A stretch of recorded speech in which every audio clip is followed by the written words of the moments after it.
આજે જે દેશની અંદર ઇલેક્ટ્રોનિક બોન્ડની જે વાત છે એના માટે ચંદા દો અને ધંધા લો, કોન્ટ્રાક્ટ લો અને હપ્તા દો, આ મુદ્દા ઉપર જ્યારે ગુજરાતની અંદર અને દેશભરમાં કોંગ્રેસ પાર્ટી અભિયાન ઉપાડ્યું છે, એના ભાગરૂપે આજની મિટિંગ છે.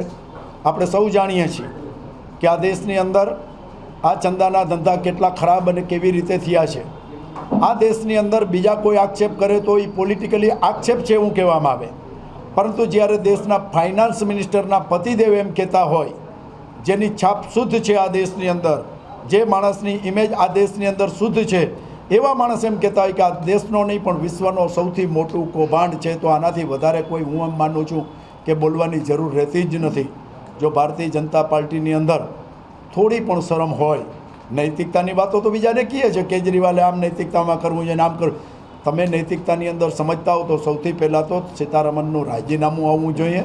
આ દેશની અંદર આ ચંદાના નામે જે ધંધા કર્યા છે, આ કરોડો રૂપિયા ઉઘરાવ્યા છે, જે એમની 3 એજન્સી છે, એ 3 એજન્સીએ દેશી ભાષામાં કહીએ તો બધાને પકડીને ઠમઠોઈ રહ્યા છે અને પછી હપ્તા વસૂલ કર્યા છે. અને હપ્તા વસૂલ કેને કર્યા છે? ભારતીય જનતા પાર્ટીએ હપ્તા વસૂલ કર્યા છે. આ જે કાળું નાણું ભેગું કર્યું છે અને એ ચૂંટણીની અંદર વપરાવાનું છે. ચૂંટણી હંમેશા નિષ્પક્ષ હોવી જોઈએ, ન્યાયી હોવી જોઈએ.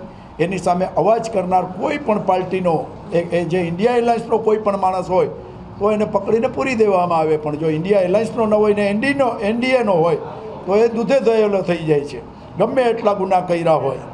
આપણે 20 થી 22 નેતાઓનું નામ છે, પણ હવે એ આખા દેશને ખબર છે કોણ છે, શું છે, કેને શું કર્યું છે. હેમંત બિસ્વાએ શું કર્યું છે, નારાયણ રાણેએ શું કર્યું છે, અજીત પવારે શું કર્યું છે.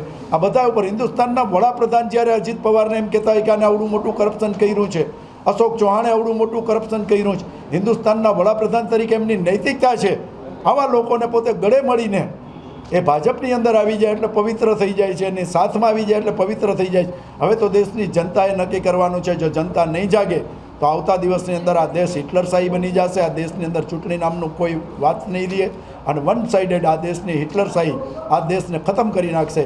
એના માટે કોંગ્રેસ પાર્ટી અને એના કાર્યકરો આ અભિયાન ચલાવે છે. પ્રિન્ટ મીડિયા અને ઇલેક્ટ્રોનિક મીડિયાને વિનંતી કરીએ છીએ કે અમારી આ લાગણી જનતા સુધી આપ પહોંચાડો.